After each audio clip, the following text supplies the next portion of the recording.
Mrs. Gorf had a long tongue and pointed ears. She was the meanest teacher in Wayside School. She taught the class on the 30th story. If you children are bad, she warned, or if you answer a problem wrong, I'll wiggle my ears, stick out my tongue, and turn you into apples. Mrs. Gorf didn't like children, but she loved apples.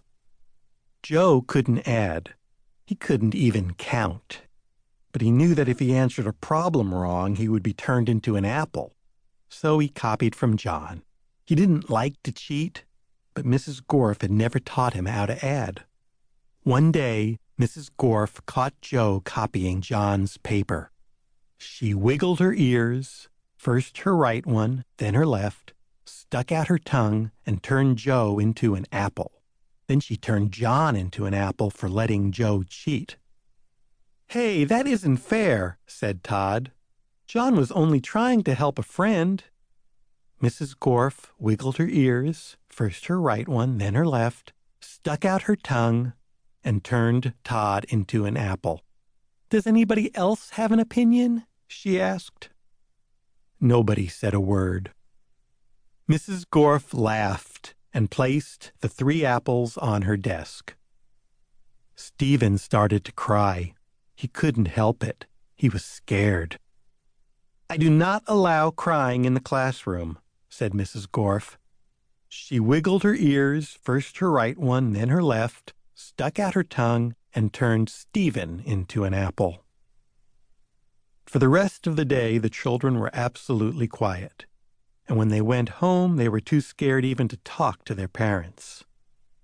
But Joe, John, Todd, and Stephen couldn't go home. Mrs. Gorf just left them on her desk. They were able to talk to each other, but they didn't have much to say. Their parents were very worried. They didn't know where their children were. Nobody seemed to know. The next day, Kathy was late for school. As soon as she walked in, Mrs. Gorf turned her into an apple. Paul sneezed during class. He was turned into an apple. Nancy said, "God bless you," when Paul sneezed. Mrs. Gorf wiggled her ears, first her right one, then her left, stuck out her tongue, and turned Nancy into an apple. Terence fell out of his chair. He was turned into an apple. Marisha tried to run away. She was halfway to the door as Mrs. Gorf's right ear began to wiggle. When she reached the door, Mrs. Gorf's left ear wiggled. Marisha opened the door and had one foot outside when Mrs. Gorf stuck out her tongue. Marisha became an apple. Mrs. Gorf picked up the apple from the floor and put it on her desk with the others. Then a funny thing happened. Mrs. Gorf turned around and fell over a piece of chalk. The 3 Erics laughed. They were turned into apples. Mrs. Gorf had a dozen apples on her desk. Joe, John, Todd, Stephen, Kathy, Paul, Nancy, Terence, Marisha, and the 3 Erics. Eric Fry, Eric Bacon, and Eric Ovens. Louis, the yard teacher, walked into the classroom. He had missed the children at recess.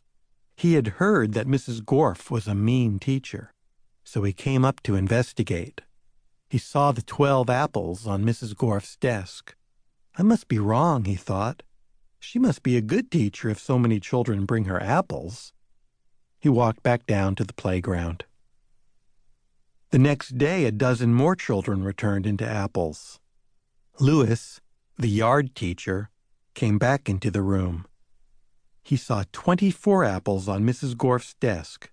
There were only 3 children left in the class. She must be the best teacher in the world, he thought. By the end of the week, all of the children were apples.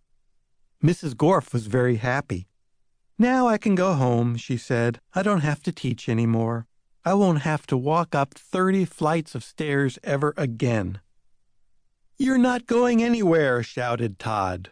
He jumped off the desk and bopped Mrs. Gorf on the nose. The rest of the apples followed. Mrs. Gorf fell on the floor. The apples jumped all over her. "Stop!" she shouted. or I'll turn you into applesauce." But the apples didn't stop, and Mrs. Gorf could do nothing about it. "Turn us back into children," Todd demanded.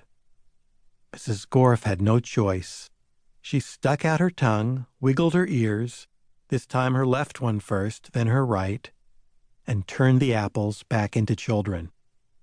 "All right," said Mauricia. "Let's go get Louis. He'll know what to do."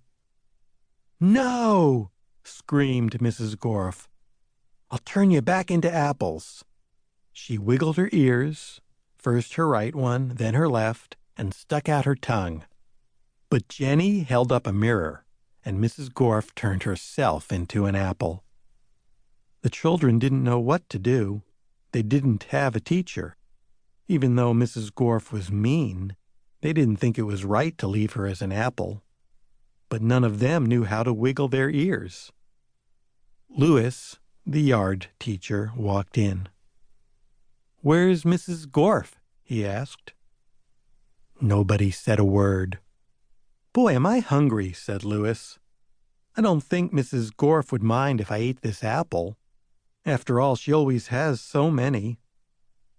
He picked up the apple, which was really Mrs. Gorf, shined it up on his shirt, and ate it.